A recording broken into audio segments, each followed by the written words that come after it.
Hi guys, I'm here with one of the legends of Glen here, Jimmy Foley. He's going to tell us a few stories. Jimmy, you were born here in 1937, lived all your life here. I suppose what we'd love to know is what it was like back then, any stories you have from back then, who lived in the area, and I suppose the differences between then and now, which I would imagine are massive.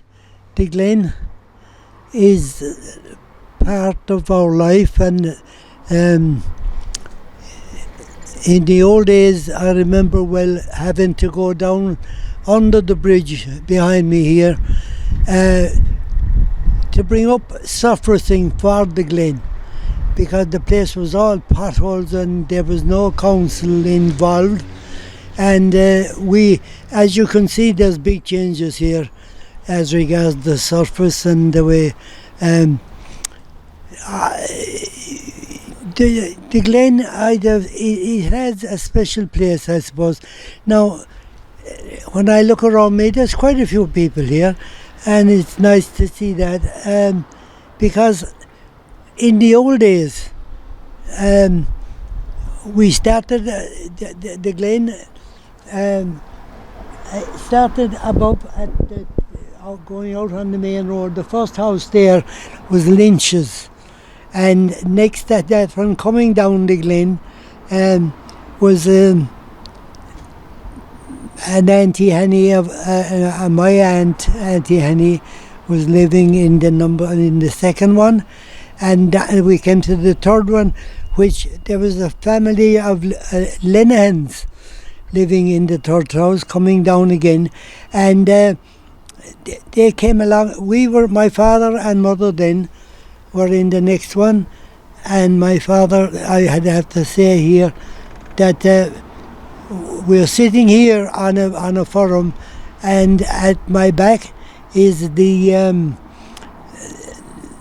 what we call the houses. The house that I would like to mention again would be my father, because he actually was a butcher here in the Glen, in the shed that's behind my back here, and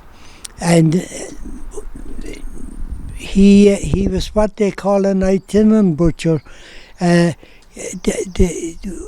I remember being present for the killings of the cattle and the sheep, and one particular, it was coming up to Christmas, just to give you an idea of. He was a qualified butcher. He served his time down in Gorman's, down on Broad Street. But anyway, he travelled the country with meat and that. But then the authorities decided that it wasn't hygienic enough, and with that put an end to. What year would that have been about, Jimmy? What year would that have been? I'm thinking you're talking about the 40s. Okay. The 40s and going on. And eventually it transpired that he was condemned. He was told that it was unhygienic, and may I add very fastly, there was nobody as tidy, as clean, as boiling cloths for to wrap the meat in and all that. I declare to God, the boys came on and they obliterated him. They said he was not, that it wasn't hygienic enough, and my father had nothing better to do, and that both of them left and went to London. Okay, very good. Jim, I suppose looking around the houses that are here now, I mean, my memories only go back so far. How many families, I suppose, can you remember the most amount of families that lived down here going back to your early days, your youth when you were a child? How many households, families were here in the Glen that time? I'd say about 18. Okay. At 18 houses. They were being added to and taken from, of course. Like they were nice, comfortable houses, not very roomy maybe, but people were very happy to get one, and they stretched from where I'm sitting here now back to what we call the alley, where people could exit from the other end that come out above his rays.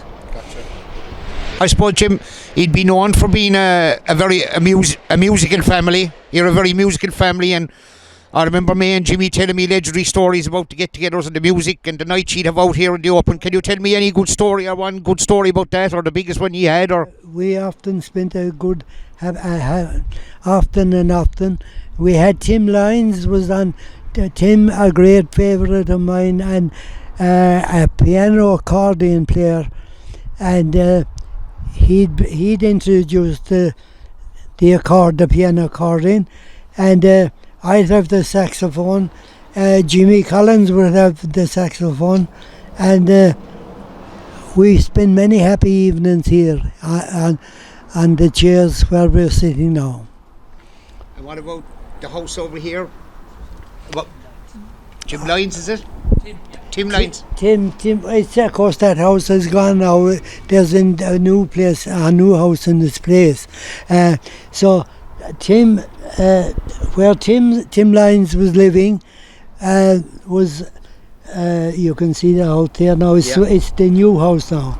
It's a new house. The house was demolished, and we moved on then. I was born again. I think we're repeating ourselves maybe, but we were under the bridge, then drawn up the gravel, and 'tis we had the job of trying to maintain the glen with the covering. The old buckets of gravel we brought up out of the river, because the council had no interest in the glen at that time. Have you a story about the Tossin Bridge? I'll be arrested. We'll finish up with this one. This sounds party records. This is a good one. Heading towards the top of the glen, there was a wall, roughly, I suppose, maybe 20 foot long, and inside that wall, we could, in the dry weather, when the weather was dry, we could start a tossing school, which was putting down pennies or halfpennies or whatever. I know one man getting a bad fright here one day with about 20 pounds, and I'll tell you something. There was very few. You could hear a pin drop the same, but that was a kind of a pastime. We also had the mutty, where you put the stone down and you'd cast the penny or hay, whatever, and you try and get as near as you could to the mutty, they used to call it. But the real one was the Tossin School. I see the money going down, and it didn't come back. £20 a lot of time. Oh boy, wasn't it though? Listen, Jim, lovely to hear a few stories, and I'm sure we'll come back to you again. I'd say you could keep talking to me for the next tours, but look, thank you very much for a man that's been here all your life. It's great to hear some stories, and thank you.